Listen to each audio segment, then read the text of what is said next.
maybe that's what it is. All right. That's the issue.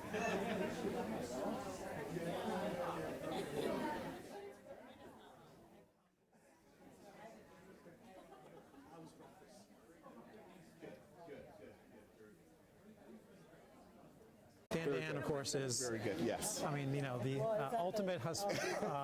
Good.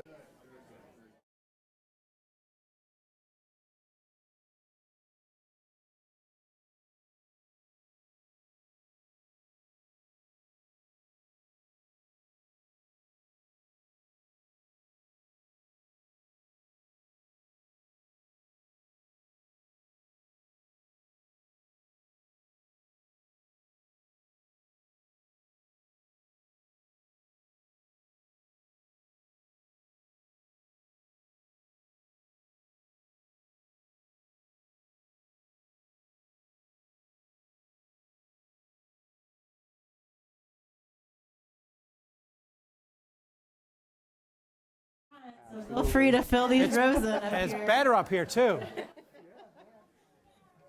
we're also live streaming as well. So. I heard that. That's great. Okay. Nice.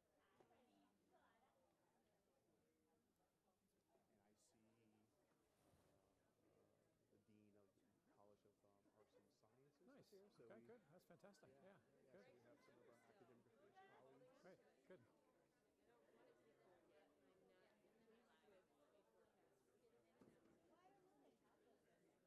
Oh, is that right? Yeah, usually it's That's a great space. No, we did it once before, right? We were here last year. Yeah, just last year.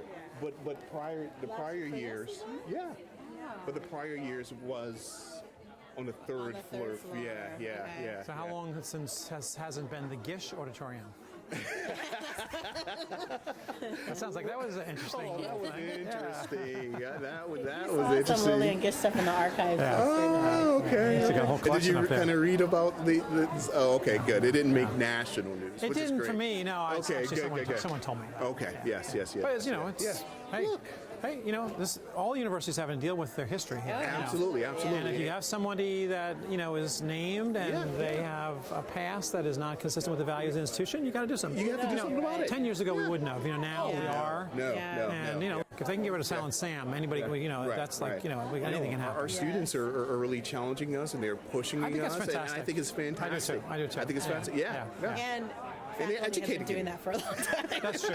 That's true. They're educating us. Yeah, that's They're right. educating us. Well, it's also, if they're successful, morning. students, what Oh, an my incredible pleasure. sense of My pleasure. empowerment Good for to them see to you. feel like they made a difference in their own place. That's right. Sir? Good morning. Good morning. I was Somebody didn't informed. dress me well this morning. I was informed that, that they said, well, did Mike take you to get one of his beers last night? I'm like, no, he didn't even offer. They actually have it on tap That's right what now. that's what I heard. They Yeah. actually have it You on. to tell and say, hey, see if he wants to go to BG Beer Works. Yeah, I totally my forgot I God. was teaching. Yeah. I'm like, I should Well, everybody looked like they were busy last night. Like they wanted to move on with their life. I thought I was going to go home and watch the baseball game, and I did. Did you go to BG Beer Works? No, I didn't. I just went home. So you have a beer on tap there? I didn't know Yeah, that. yeah. Prof Coombs on tap right now. There's a He Said Nation beer too. Well, there used to be, but they've only done that once. Oh, okay, that's Yeah, I'll show you.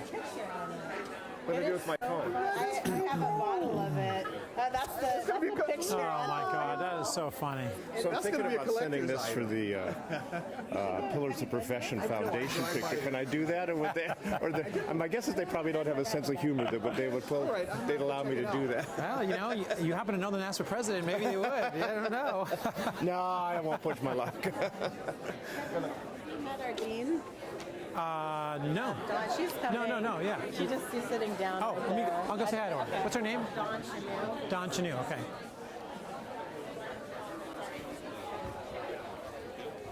I'm coming to say hi to you.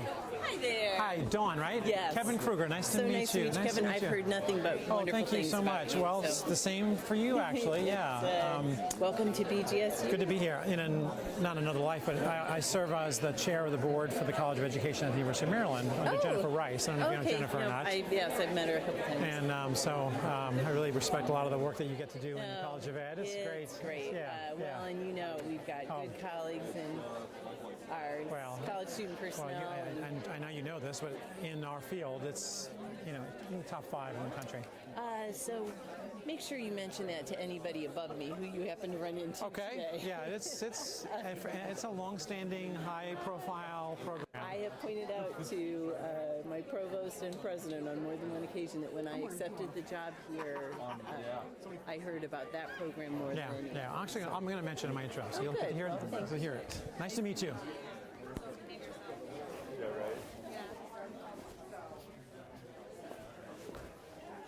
Let's do it. 10:02. Let's do it. It's not personal. Good morning, everyone. We are going to get started, so if you would please come in and take a seat, and there's ample seating up front, should you want to take advantage of it. So good morning, everyone, and welcome to the 30th Annual Saddlemeyer Lecture. I'm Tom Gibson, Vice President for Student Affairs and Vice Provost, and I am thrilled to have you here with us this morning. I would also like to extend a special welcome to BGSU, to those colleagues who have traveled to be with us today. Would you stand so we can recognize your commitment? It's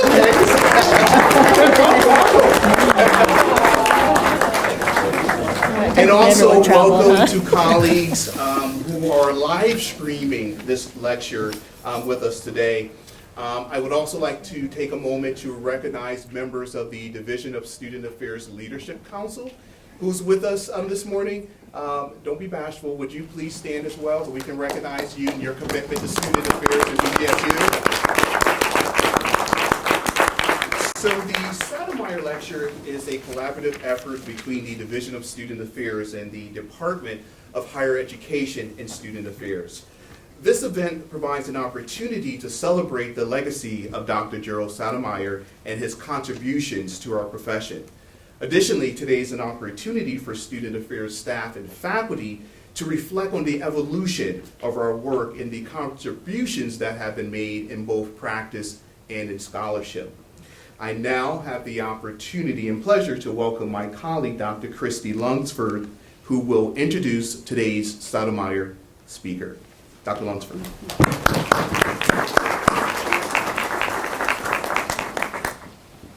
Good morning. Morning.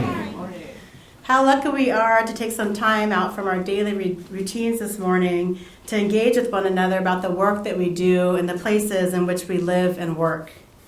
Our time together this morning with Dr. Kevin Kruger will undoubtedly challenge us to think about our work as scholars, practitioners, and scholar practitioners, and help us to improve our work to support students and one another, and continue to build our profession at local, national, and international levels. Whoops.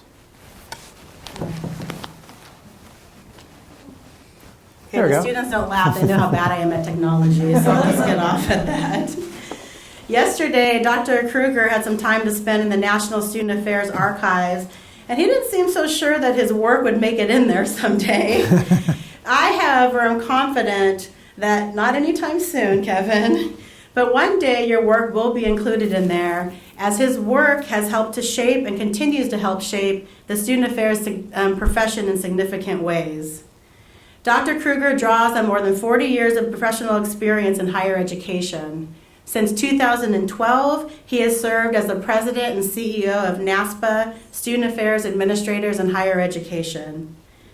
NASPA is the largest student affairs professional organization comprised of over 15,000 members in all 50 states, 25 countries, and 8 U.S. territories.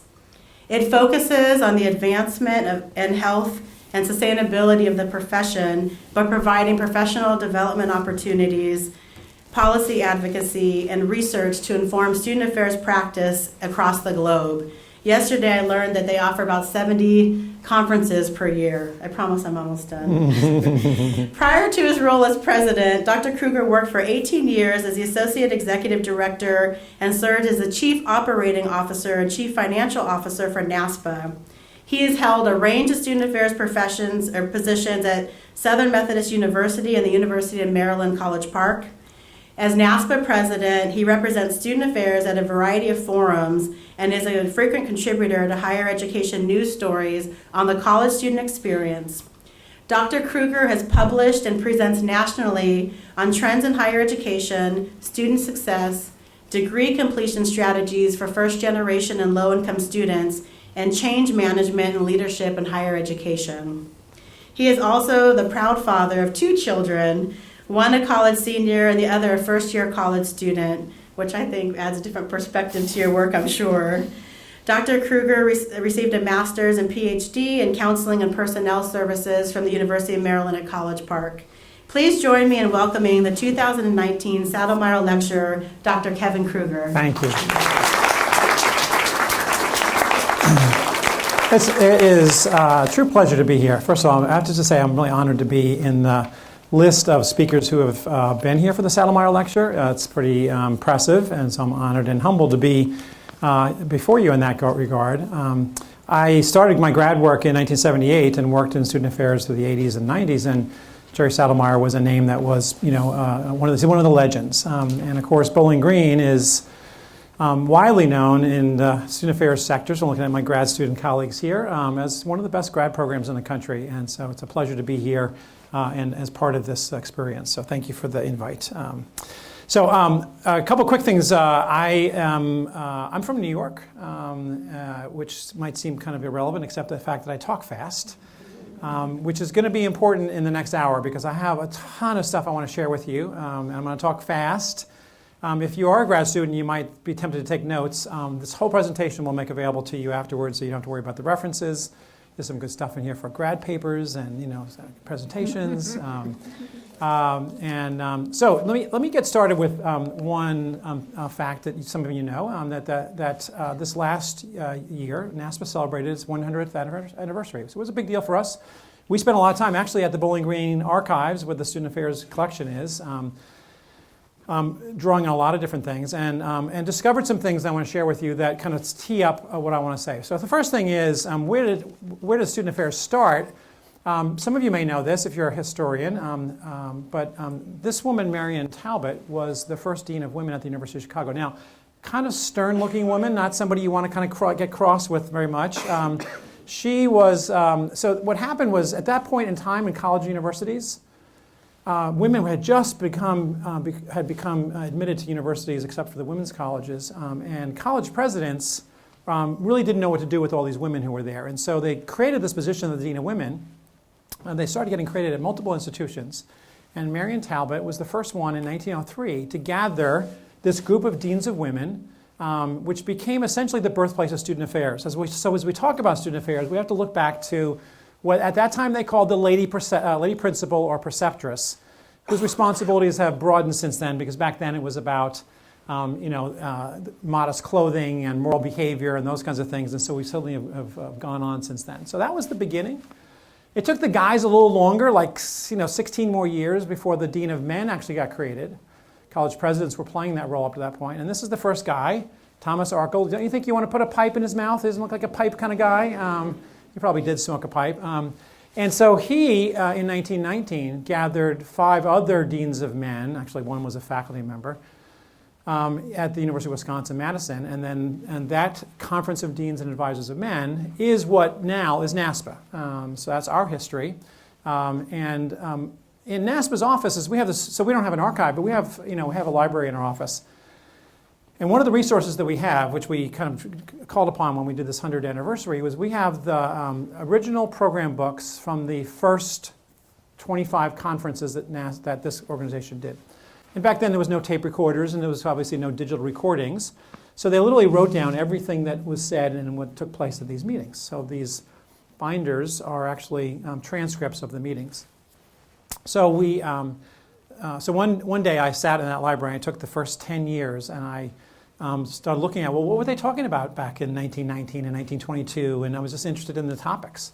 So it's a really cool resource, and we discovered some interesting things. So the first thing is that they were talking about the price of dance orchestras, okay? So apparently that was a big deal at the time.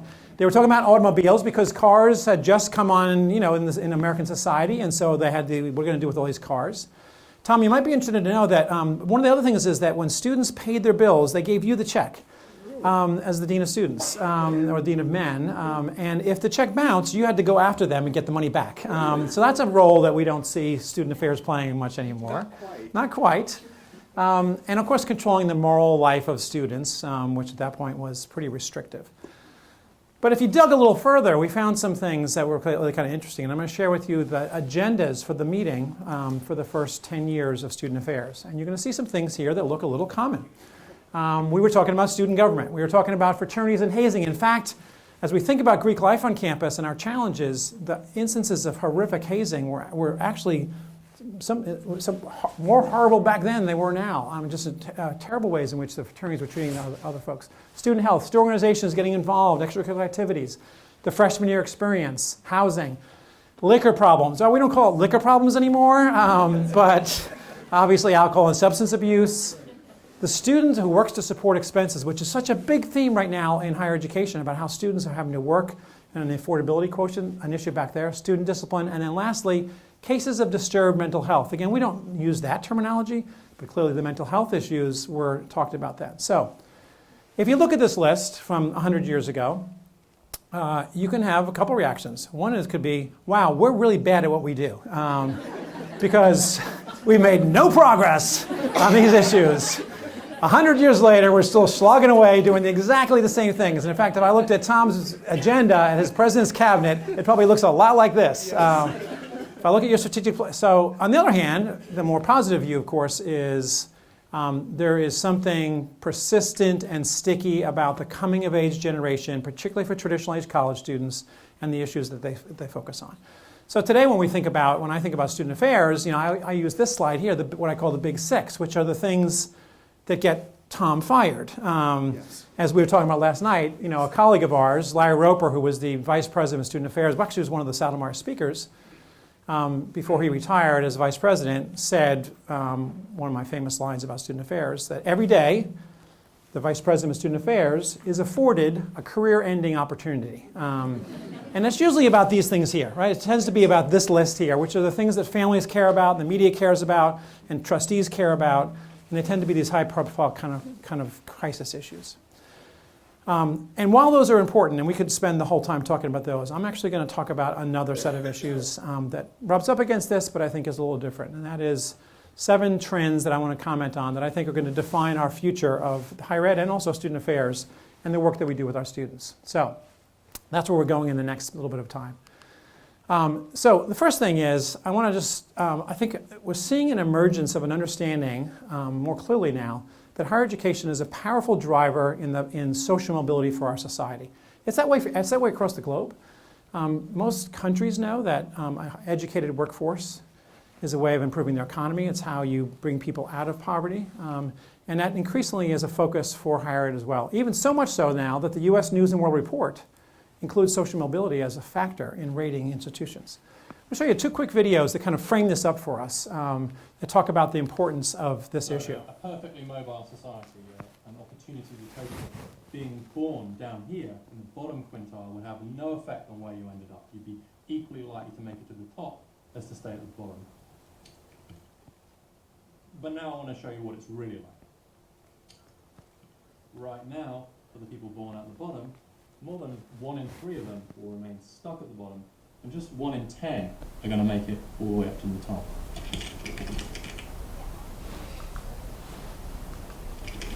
If you're born at the bottom, born into bottom 5th, but you're one of the few born down here who managed to get a 4-year college degree, transforms your chances of moving up the income distribution. Go to college. Go to college. So it makes us think then about, as we think about the collegiate experience and the powerful driver of social mobility, who is succeeding in college? And it makes us think about, a time period over the last 20, 30 years in a room like this, where a faculty member would stand up like this and say things like, look to your left and look to your right, and at the end of the year, one of you won't be here. Which at one point seemed to be kind of a badge of honor, but actually was creating an educational system based on failure, based on 33% of the students in that classroom failing. And when we began to unpack who was failing, we discovered as an American society that we actually were creating barriers for progress for a set of students that still persist today. And as we look at where the barriers are, we see that income, first-generation status, and race and ethnicity are highly correlated to academic persistence and progress. And so this became something that finally, as a society, we have begun focusing on. And I think is probably the most compelling agenda for higher education in the next decade. In fact, 10 years from now, we should look back to this time and judge ourselves on how well we have made progress on this critical issue for the American society. So these issues, I think, are important for us to unpack. And I think the student affairs, in collaboration with academic affairs, plays a critical role in advancing these issues. So first, let's take a look at income. So this is 3 different cohorts over looking at 6-year graduation rates. And you can see these cohorts. And I want to point out the top. Let's look at the top first. We've actually done a pretty good job of improving the graduation rate of the wealthy people in America. We've done a pretty good job also on the third cohort, pretty good on the second cohort, but look what's happened in the bottom quartile of income for families in the United States over the last 3 cohorts. You can see that 26% 6-year graduation rates have been pretty persistent. That means basically 1 in 4. So it goes back to that same video representation before. Probably one of the biggest barriers we face in higher education now, as we see now that over half of American youth in high schools are from low-income backgrounds. We're going to have more low-income students coming. And so thinking about how we advance low-income degree persistence and completion is going to be a critical thing. We know that this is complicated, right? Because it's not just tuition. It's not just tuition and fees, in fact. It's the whole range of issues that low-income students struggle with, including food insecurity and housing insecurity. We know more now today about the number of students who sleep in their cars or couch surf or go from meal to meal without consistency than we ever did before. And in fact, it could make a case now that the work we're doing with students, particularly low-income students, looks a lot more like social work than it does student development. So much so that many student affairs divisions now are hiring full-time social workers to coordinate benefits for their low-income students. So it really changes the ways in which, we even think about the work we do with students. Second category, first-generation students. About a third or so of incoming freshmen and students in college are first generation. And we know that first-generation students complete college at about half the rate of their peers whose families had college experience. We know that the issue of social capital and how students maneuver the institution is greatly challenged by their first-generation status. And we can see that we're going to see a lot more first-generation students still coming to college. This is a little dense here, but if you look at sort of all students, we see in 2010 we had 75%, now 60% of students who are first generation. We expect over time, right, our first generation population is going to shrink as we graduate more and more students in America, and they will have kids, and then of course they won't be first generation any longer. But as we look at race and ethnicity, we see, for example, down in the Hispanic Latino population, that we still have 82% of students who are going to be coming to college are going to be first generation if they are from Hispanic Latino families. We see the same thing for Black African American, Native American, and all the way down to, we see less so for the white and some aspects of the API community. So we're going to see more and more first generation students coming, which means we have to pay attention to what some of the barriers are for their success.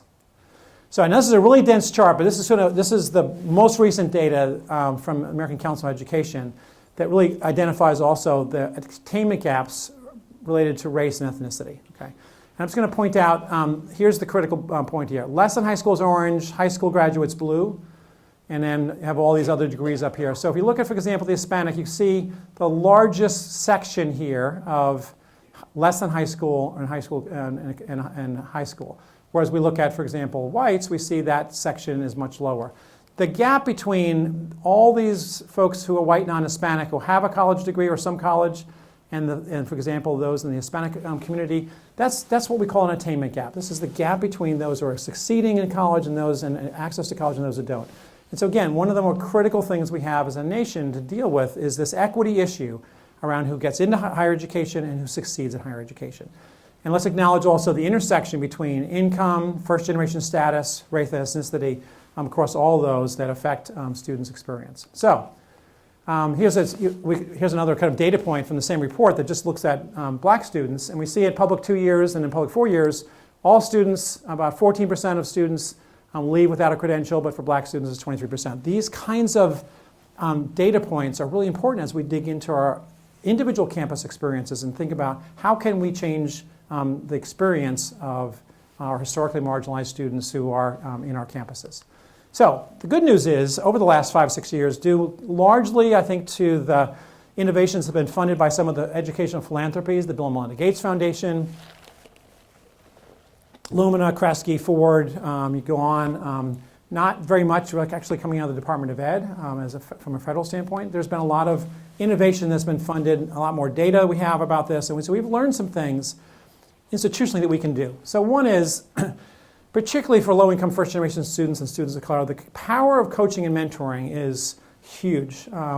You can really completely transform an institution's experience around completion and persistence through employing coaching and mentoring. The challenge, of course, is expensive, right? I mean, it takes human beings to do this. You do see a lot of student success centers emerging around the campus about expanding the role of academic advisors. I think that one of the futures of student affairs is going to be we're going to have to find ways to engage student affairs professionals, many of whom have masters and PhDs, with cohorts of low-income first-generation students that they can coach and advise as well. Proactive advising is really the notion of identifying students early in their academic endeavors before they encounter academic problems and being able to intervene with those students. So all these are 3 things that we know work.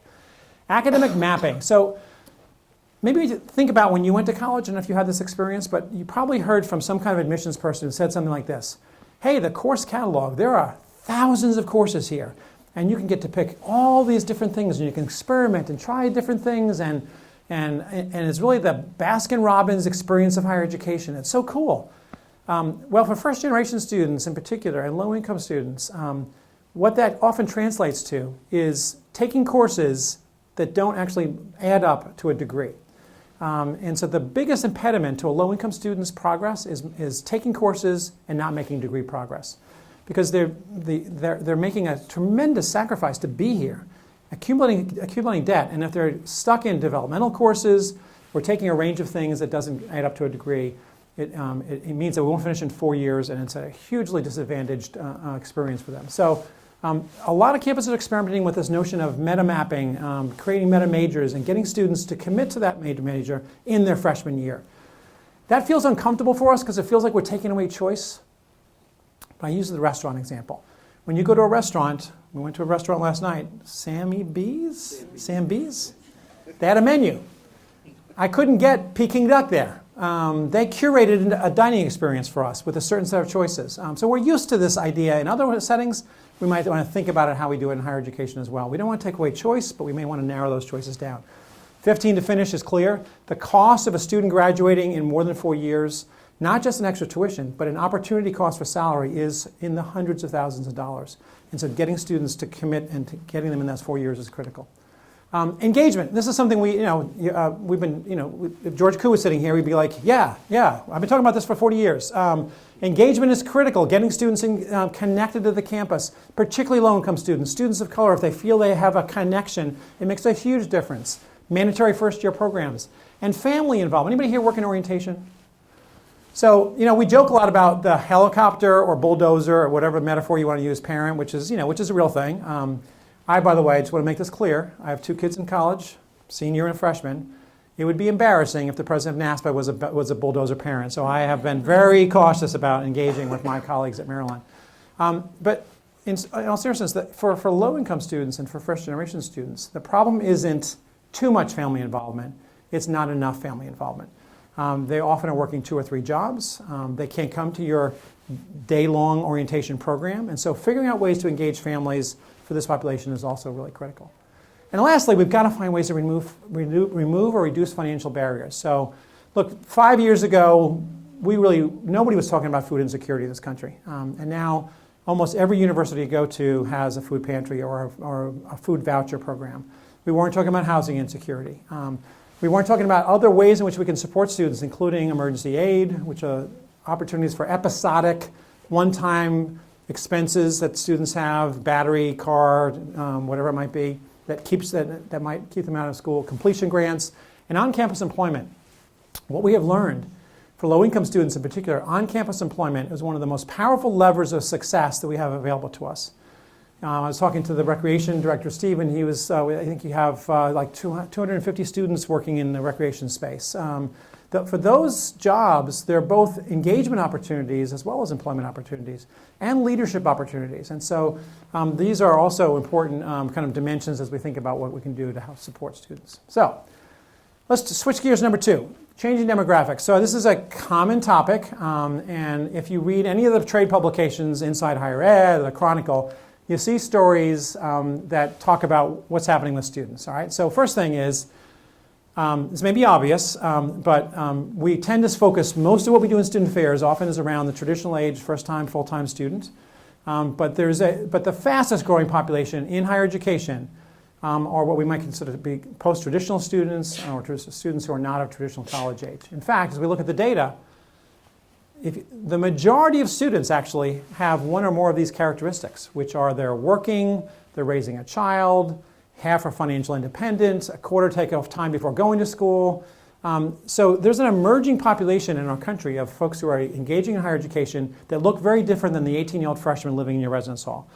So it's just one of those things we have to consider in addition to grad students, that these students also have socio-emotional needs and issues around adjustment. And so so student affairs is going to have to pivot from just serving just 18 and 20-year-olds to also serving a wider range of folks. That's going to be a challenge for us in the next decade, I think. Also, we know that more and more students are studying online. So 52% of all students took at least one distance course who also took an on-campus course. So we're seeing the hybridization of higher education where now students are taking live and in-person courses. And the number of students who are taking exclusive distance courses is increasing as well. So I ask you, and we struggle with, what is the role that institutions, and in particular student affairs, will play for the online learner who may not be on campus as much? They may be working full-time, taking some classes in person, some online. How do we again pivot the kinds of services we offer to reach a wider range of students? As affordability becomes a larger issue, we're going to have younger students engaging in online education, and they will have the same socio-emotional needs that our residential students have. And so how do we pivot again to serve those needs?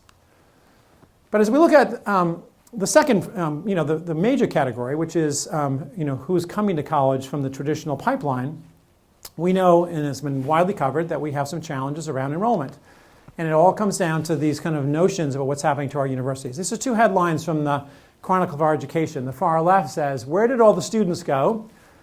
5 views on the great enrollment crash." And these are 5 VPs for enrollment management who are talking about the fact that we have serious demographic challenges facing us in the next decade. And that faculty member on the right, it was an English faculty member from the University of North Dakota, who was talking about the dire circumstances of UND after the oil crash, and prices went down, and fracking stopped in North Dakota, and so academic departments drying up, massive cuts, looks a lot like Alaska. And so we see these kind of bellwethers of things that are happening institutionally that we need to be concerned about. All around this particular chart, which highlights 3 phases of higher education if you've been around a while. The left gray one was the fun years. So Mike, remember when it was fun on higher ed? Remember when there was every year after year after year, there were more students graduating from high school? And so if you were in admissions, you had a great job because you could increase your class size and make the place bigger, more revenue. Or if you wanted to become more selective and get up on the U.S. News and World Report, you just tighten the screws a little bit and said, we'll admit fewer students and increase quality. That stopped around here when we essentially for the last decade or so have been flat. And we've seen the impact of that, and you read the papers about small colleges closing and institutions not making their class. We do have a little good news here. See that little bump up there? That's the last baby boomlet. This is the last dying gasp of the baby boom generation. Our kids who had kids, the biggest generation in the world. We're all finally going to retire, finally. It's good news for the Gen Xers. We're finally stepping down. But that baby boomlet will give us a little bit of a bump. And then we have what is now being called the enrollment cliff. And so about 23, 24 or so, we'll see enrollment starting to dive down to levels we haven't seen really since 2008 or 2009. That's going to be the next big crisis for higher education. Interestingly, if you follow Bloomberg News or any financial news, that will line up pretty well with the next recession because it's looking like the next recession will hit us around 23 or so, Could be earlier, depending on what happens with the tariffs. But we will be in the midst of a recession just when enrollment is decreasing and students coming out of high school. And so I think the effect on state institutions in particular will be significant. At the privates, there's going to be more issues around affordability. Now, Nathan Grau's book, Demographics and the Demand for Higher Education, sketches this out about the disparate effect across the country. And you see here, if you draw a line there, which is the Missouri and Mississippi River, the states east of the Missouri and Mississippi basically are states where they're seeing declines in high school graduates over the next 10, 15 years. West of the Mississippi and Missouri, we see the blue states. These are states that are actually growing in high school graduates. Two things going on there. This is all driven by birth rate, right? So when white, non-Hispanic families stopped having as many babies, America changed. And we went from having 2.6 babies to 1.7. And so given that we predominantly were a country made up of white and Hispanic families, that's the decrease in birth rates. That's largely happening in this Northeast, North Atlantic, Midwest part of the country. Now, anybody here from Nebraska by any chance? Nebraska? Okay, well, so I'm not going to insult anybody. So Nebraska is one of the states that has growing at over 7.5% of students coming out of high school in the next 15 years. But there's only 5 people that live in Nebraska, so it doesn't really actually have a big effect because all the people are up here. And where are the universities? This is a map of the density of higher education in the United States. You can draw this line here, and you see that most college universities in the Northeast and Midwest. So, and add to that the fact that, in particular, low-income students, they don't go very far.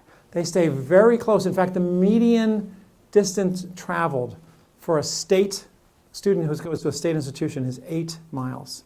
So you see, largely people are staying. So if you're up in the Northeast and you're thinking, oh, hey, well, I'll just go recruit all those people and move down to Texas, that's probably not a strategy to work, although many admissions offices are opening up in Texas to try to attract some of those Texas students. So this is one of the challenges we're facing. And of course, Nathan Grau goes on to talk about the fact that this is disparate across race and ethnicity too. We see Hispanic, almost every state growing by percentage in the Hispanic Latino population. API, the same thing. Black is decreasing in the Northeast, and then white non-Hispanic decreasing everywhere except, like Iowa. And so that's the change we're seeing. So we're going to become a much more diverse country. If you live, anybody here from California? California. Go to California, you see an America that we'll look like in 2040, right? So by 2040, we'll become a minority-majority country. But that's already happened in California. And in fact, the diversity we see in California is literally moving its way west to east. One last factor, if you rent a U-Haul van in Vermont, let's say, where does it end up? Austin, San Antonio, Dallas, Houston, Denver, Seattle, Portland, Salt Lake City, Albuquerque. We're seeing a migration in our country away from the Northeast and the Midwest into border states and other parts. Go to Denver. The number of cranes in Denver, 1,000 people a week moving to Denver. So we're seeing, so those states are actually getting bolstered, and the Northeast is their enrollment decline is going to be actually worse than it was before. So overall, we've already lost 1 million students in just 6 years. You've done pretty well here because you've carved out a niche, but I would say for the Bowling Green folks in particular here, tough times are coming. And so the diversifying, creating new programs that are attractive to your workforce here are all going to be critical going forward. Okay, Generation Z. Okay, there's a lot of conversation about Generation Z. They're here. Let's acknowledge they're here. They are already the largest generation in the world. So who's a millennial? Raise your hand, millennial. Sorry, you were in the sunlight for like a day, and now it's Gen Z. All right, you're done. The only thing we talk about with millennials now is the millennial workplace, which is a whole other conversation. All right, what do we know about Gen Z? Their adolescence was delayed for lots of different reasons, but young people coming to college now, they have drank less, they had sex less, they got pregnant less, they smoked less, they went out less, they did less of everything. The only thing they did more of was this. And so when is the first time they do all this? When they get to see you. So we are now in charge of adolescent development in ways we weren't 10 years ago. School shootings, huge issue for this population. The anxiety that comes with having to do active shooter drills while you're 15 years old. They're subjects of the Great Recession because their families lost their jobs, lost their houses, were unemployed. They grew up in the formative time when we are in the worst economic times in the last 100 years. And so now they are very focused on money and career. And so we have to acknowledge when students come today, their number one thing that they want is a career and a good paying job. And so the successful campuses will orient themselves to that. We still want them to develop as human beings. We still want them to develop as good citizens. But we're going to have to hide that like we hide broccoli under cheese sauce. It's just something we're going to have to kind of do and make them do it in a nice way. So here's some data around that. So most important to Gen Z, making money more than millennials. Having a successful career more than millennials. Nobody wants to have friends. I guess only half people want to have friends. But that's, I guess, because they're on their phone all the time. All right. So Jean Twenge, who wrote a book called iGen, has kind of documented this a little bit. She's been asking questions of high schoolers for 30 years. And some really interesting things came out of this to get at this delayed development. So here's percentage of teenagers that go out dates. 12th graders. It was going down, and in 2007 it drops off the cliff. Same thing for 10th and 11th graders. And she, as you know, let me bury the lead here. She noticed that happened to be when the iPhone was released. Same thing, teenagers that go out with their parents. Kind of flat, going down a little bit, drops off for 10th and 8th graders. And then here's an interesting one. Students who feel left out or lonely. So actually, around this time, the number of students who were experiencing this actually went down, and until 2007, now you see it skyrockets. So she doesn't make the case that this is a causal effect. iPhone didn't cause it, but we have to look at the relationship between technology, obviously, and the experiences students have, which is changing dramatically. So I love this one. So in our world in student affairs, we follow, I don't know, Tom, if you're one of them, so I'm not making fun of you. But do you have a Twitter account? I do. So you are making fun of me. Do you tweet a lot? Do I tweet a lot? Okay, so there's this whole thing about Twitter presidents and Twitter vice presidents. You know who you're talking to? Not the students. Not the students. Look at Facebook in just a few years and how students have used Facebook, and then here's Twitter. Students have abandoned Twitter and Facebook because you're on it. They want nothing to do with it. They already gave up email. And so keeping track of this is really, really tough, right? We know that Gen Z, their attention span's less than the millennials. Millennials was 12 seconds, now it's down to 8 seconds attention span, which, by the way, is less than a goldfish. And while that might be kind of cute, think about what that means for the classroom and instruction. What does that mean for the hour and 15-minute class or the 50-minute class? How are we engaging students? How are we engaging students outside the classroom when they're moving from thing to thing so quickly? I think so. Everything we do to create a live experience for students is powerful. Everything. Student organizations, recreation, classroom experiences, on-campus employment, internships, practice. Everything we do that pulls them away from technology is part of the learning environment we need to emphasize. Okay, so we know this is happening, right? We know if you're on a college campus, you know that we're in a period of increased activism, and, which makes the student affairs job a little more difficult, and it makes faculty jobs really difficult. And so here's a couple of points that kind of emphasize this. The first one is, like America, we're seeing this polarization on college campuses. So the most recent freshman survey, 42% of freshmen in middle of the road. It's the smallest number of middle of the road that we've seen in 51 years. When normally we saw students coming in to the college experience thinking that they would be challenged and develop their ideas. Now they come in with those ideas. They're very change-oriented and progressive. So this is one of the critiques of higher education from the outside, is that we are a bastion of liberals, and all we do is support liberal thought. Well, there's some point to this, right? So if you look at where Gen Z voters can line up, you can see that their agenda looks a lot like Bernie Sanders did like 4 years ago. This is like feel the burn all over again, and they're identifying an agenda here that is very progressive. 75% marriage equality, 83% transgender rights, health care for everyone, a little less than 3/4, and 2/3 saying everyone should have a right to become a U.S. citizen regardless of where they were born or how they came to the country, which is a DACA issue. So this suggests a little bit of where our students are, but I think it's important also to say, even in cases where marriage equality is 75%, that means 1/4 of our students are opposed to it. And so this is the battleground, or this is the kind of culture wars we're seeing on campus. and I think one of the real challenges for us as institutions is, yes, to provide these opportunities for students to have this voice, but making sure that our conservative voices and the dialogue between students is given a fair shake. Because I think the place where we're the most vulnerable, legislators at the state level and at the federal level all think that we are cutting off conservative thought.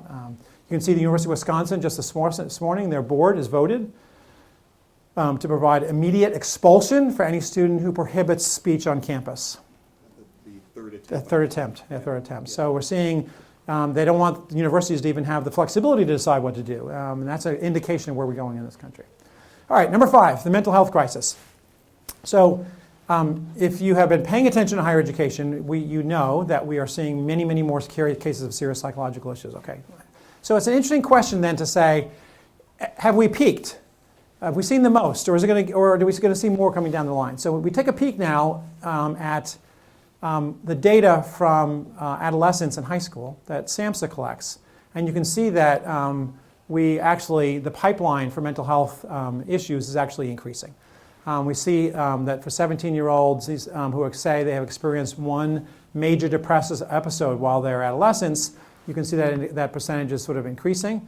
And if you compare it just to 2016, so here's the 2016 data of 17-year-olds, 17% up to 18.5%. So we're seeing increases. And if you actually track adolescent girls, 12 to 17, and their experience of a major depressive episode, it looks like this over the last 7 years. Boys, it goes smaller, but it looks like that also. So we're seeing increases in both boys and girls at the adolescent level, and those students are coming to college.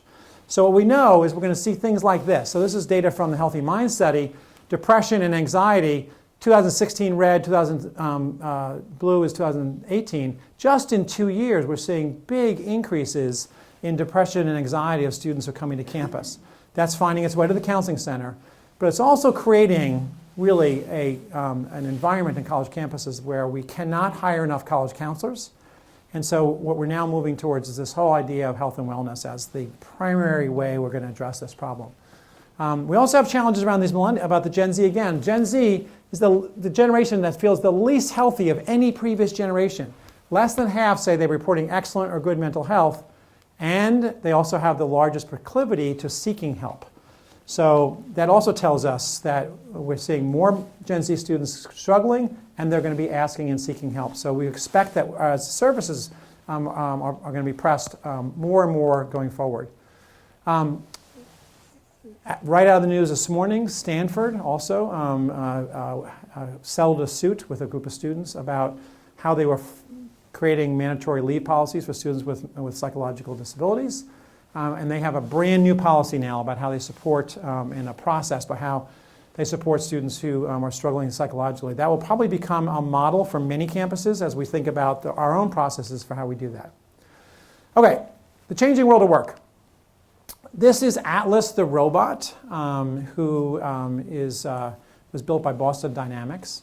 I'm going to show you a quick video of Atlas the robot. And this is a robot. This is not a human being in a robot costume on Halloween.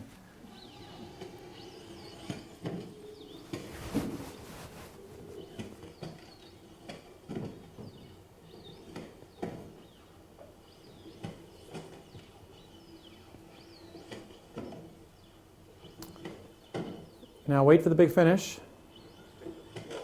Sticks it. Ha!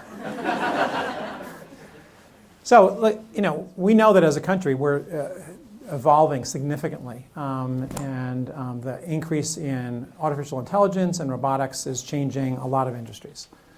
The entire workforce is changing. If you look at, for example, Cummins, which is a generator and engine manufacturer out of Indiana.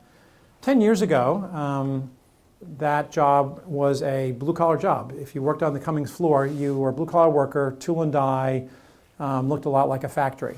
Today, it looks like a white room. It looks like like you're building microchips, and everybody who works there has a computer engineering degree, and they're behind a terminal, and everything is robotic on the floor. That's essentially the future that we're looking at. I was in Burlington, Vermont a couple weeks ago, and I got to go to the Ben & Jerry's ice cream factory, which was super cool, by the way, and got to see how their how they make the ice cream. And there was this, room maybe the size of this without the chairs, and with all these tanks and stuff. And it was 2 people making ice cream because everything was automated. It was all robotic and automatic. There was nobody churning anything. So that's the future. And we know that as a result of that, we're going to see jobs that are going to be they're just simply going to go away because they'll be able to be automated. Things like jewelers, farm laborers, insurance underwriters, drill press for sure, mail carriers. All this is going to be automated. As drones become more common, we have less trucks. Did you see George Mason University?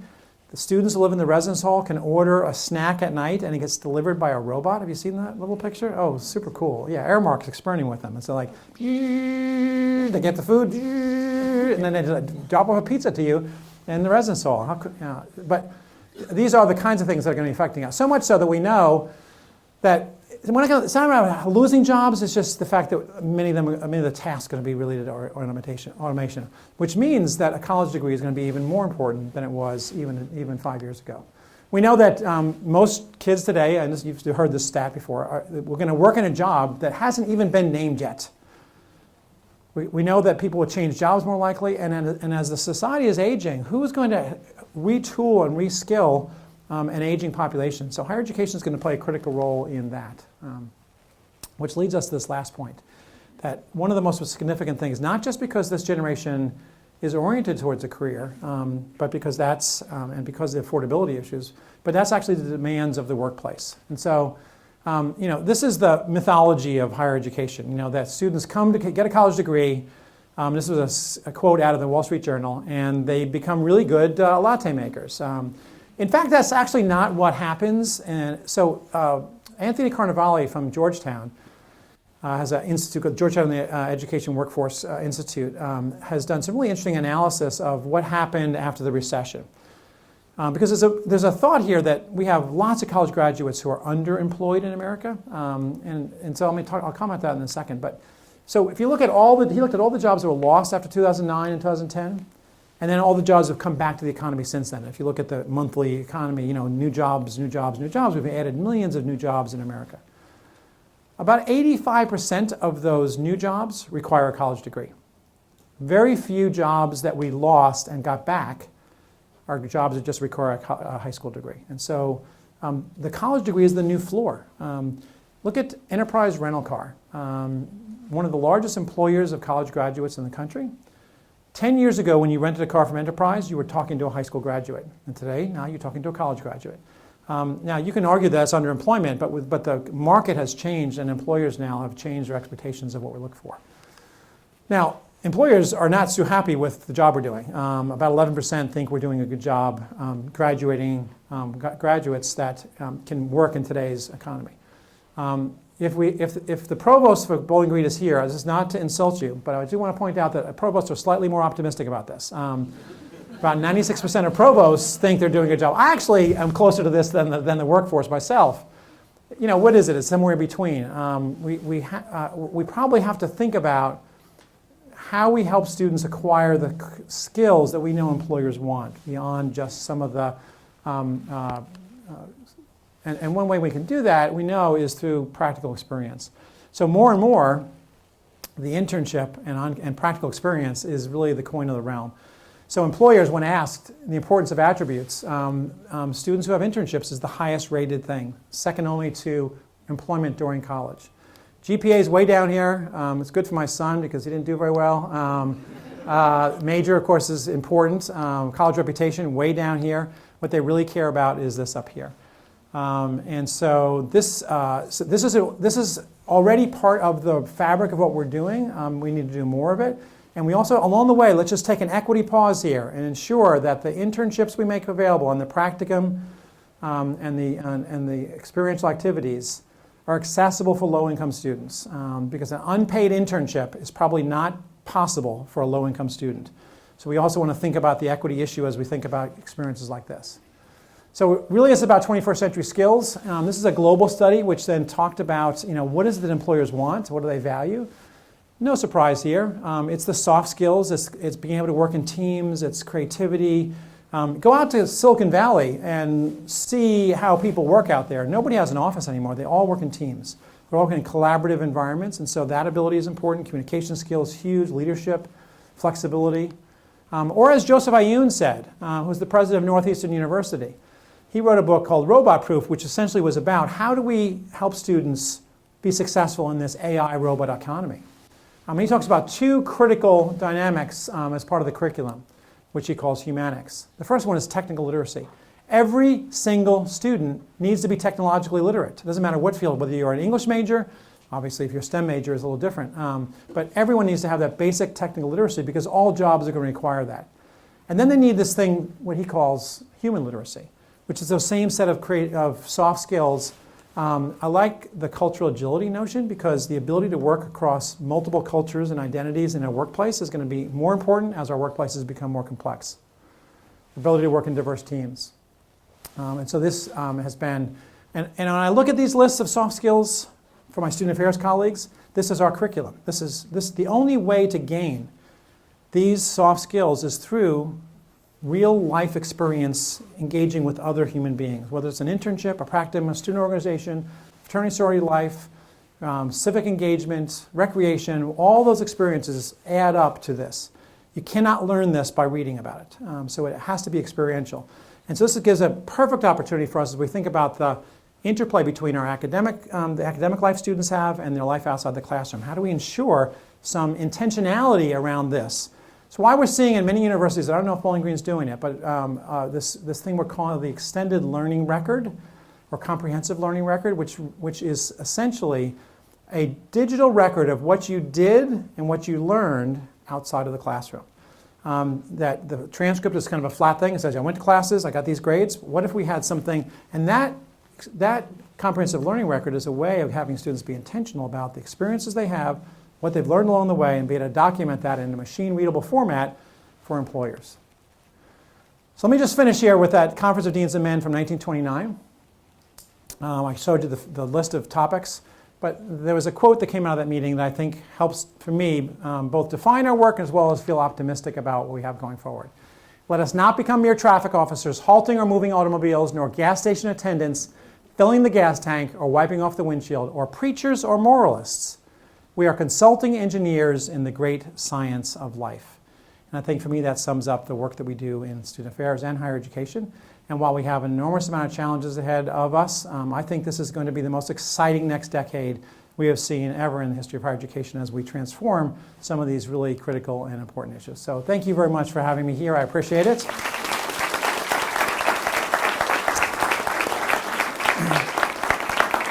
We have a few minutes. Q&A. Yeah, so I know we have a reception afterwards, and some of you may need to go right on the hour, but I know I threw a lot at you, and if there's something I didn't comment on, or you want to add to, or ask me about, now's the time. Yes? I actually have a question. I'm sorry. Oh, we have a microphone. Yeah. Or I can do my military voice, there's that. I am a first semester college student personnel student Yeah. In my master's program. And to be completely honest, the cliff scares me. Yeah. Because here I am, Yeah. I'm going to be spending the next Yeah. 2 years to Yeah. be part of this Yeah. and leading, generations ahead in higher Yeah. education. Yeah. As that master's student that's looking at this cliff, what do you Yeah. That's suggest a great question. for us rookies? Yeah.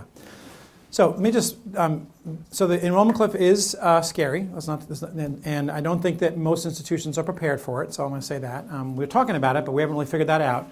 It's going to mean some significant reshifting of resources. I think that's going to have to happen. We've done some of this already over the last recession, but so there's going to be some tightening. But having said that, there's still around 11 million 18 to 22-year-olds going to be in college. So it's not like they're not coming at all. So we don't want to get too dramatic about it. I mean, yeah, there'll be press on the small colleges, in particular 1,000 or less. The regional publics are stressed, and again, Bowling Green's done pretty well, which is great, but as a regional public, you're going to experience a little tighter time. The elite publics, the land grants, are going to be fine, but they're going to see changes in some of the number of students, the kind of students coming to their campuses. So higher ed's not going away, but it's going to be stressed, okay? So now to your question.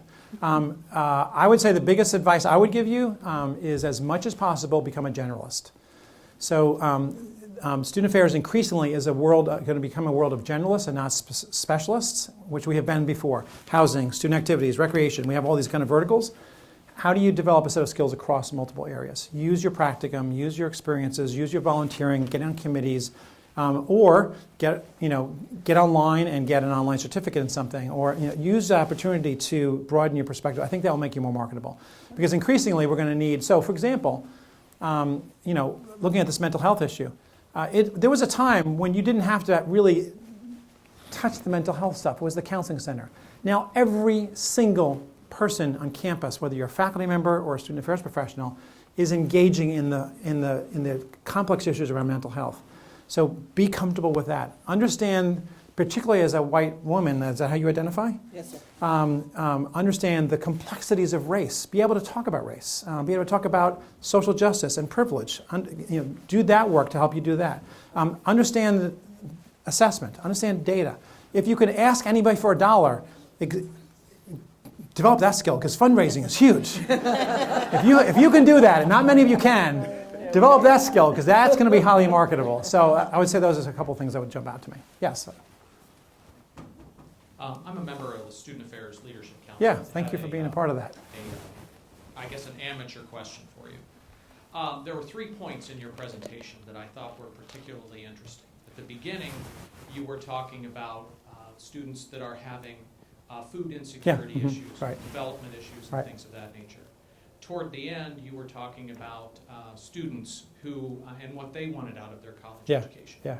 Professional skills, essentially. Mm-hmm, mm-hmm. At the end, you were talking about employers and what they wanted from students. Yeah. Practical experience, Right. internships, Yeah, things like yeah. that. We spend a lot of time and money trying to develop the holistic student, but there are finite resources here. So how do we square those 3 disparate needs, so to speak? Well, it's a great question, and there just is no answer to this, right? So here's the challenge we're facing right now. The needs that students present as they come to college are greater than they ever have been before. So, whether you look at the mental health issues or the issues around first-gen students or low-income students, or so what it takes to get those students across the finish line requires actually more resources than we're currently developing. We're devoting to that. So that's one challenge.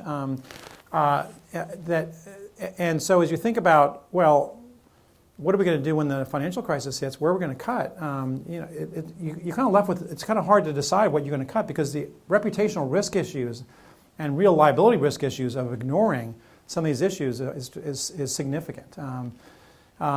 Investments in retention and persistence actually have a return on investment. I mean, there's a clear ROI for that, because it will result in higher tuition dollars. So that you don't want to cut there either, right?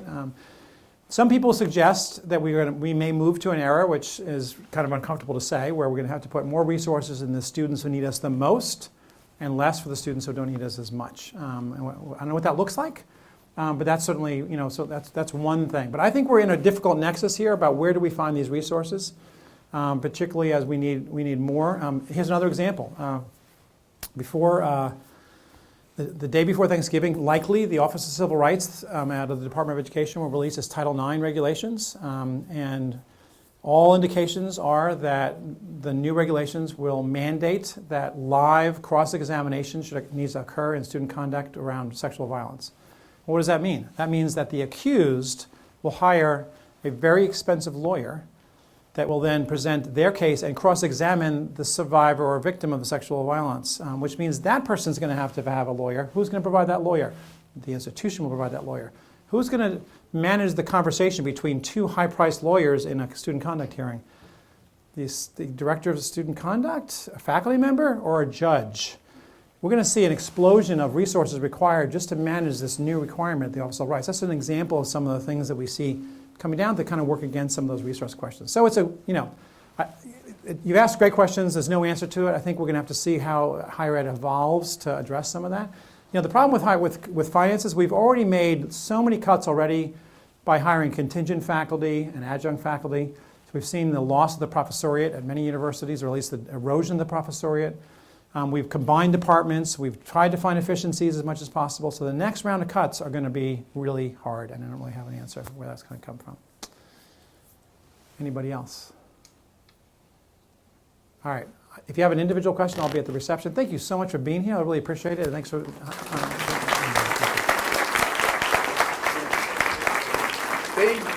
Nice round of applause Thank again. you. Thank you. Would you join me in giving Dr. Kruger again a nice round of applause? Okay. Thank you. Thank you very much. Thank you. Thank you. You certainly gave us a lot to think about, to consider, to unpack. Okay. Rather, I think you also gave us a call to action as we prepare for the future of not only student affairs, but higher education. Thank you again. Thank you. We're honored to have you here with us Thanks, Tom. this Appreciate morning. it. Thanks. And as noted, Dr. Kruger will be available within a few seconds out in the lobby area to engage with all of you for a small reception. Thank you again. Oh, and to my colleagues from Academic Affairs, thank you so much for being with us this morning. Thank you. Yes. What type of restaurant is in the